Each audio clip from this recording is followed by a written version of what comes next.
Today's verse is from 2 Kings chapter 5, verses 7 and 8, and this is the story of Naaman.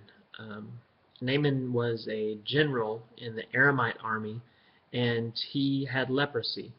And he just so happened to have an Israelite slave girl in his household, who was a maid in his household, who said that there was a prophet in Israel, where she was from, who could heal leprosy. And so Naaman wanted to go see the prophet. He wanted to be healed, so he asked his king.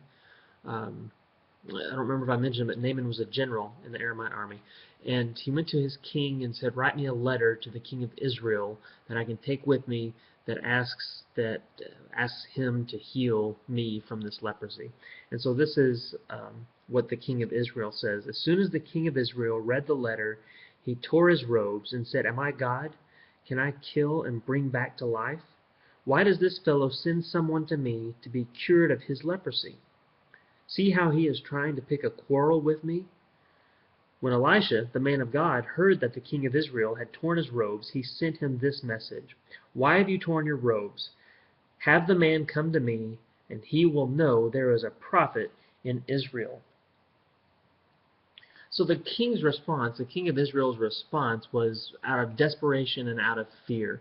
He had gotten a request from another king to do something that was not possible for the king to do.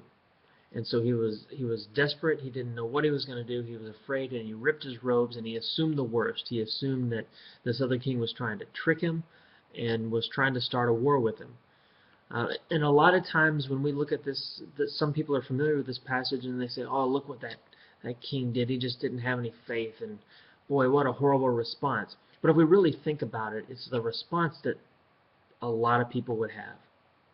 If someone came to you with something that you didn't know how to solve, it would frustrate you. And if it was from someone who had been causing you problems in the past, you might be a little bit leery of this person.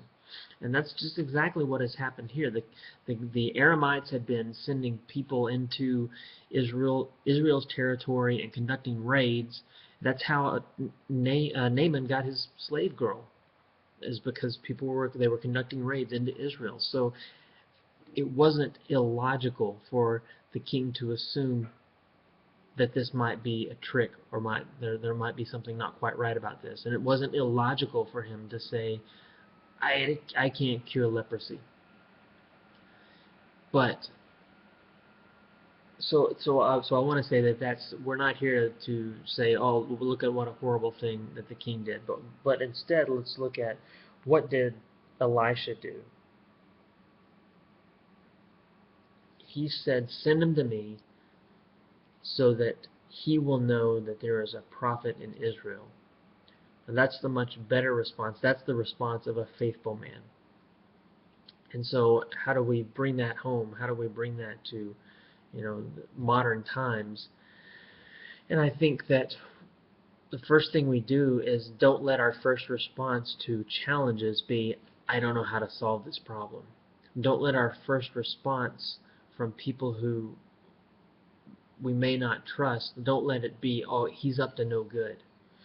So first of all, let your response be, "I serve a God that can overcome this problem." And let your response be, internally, maybe this is an opportunity for me to share God's power, God's wisdom, God's love with this person who I have kind of a sketchy history with. Those are the better responses. And Elisha's reasoning behind this was so that he will know there is a prophet in Israel.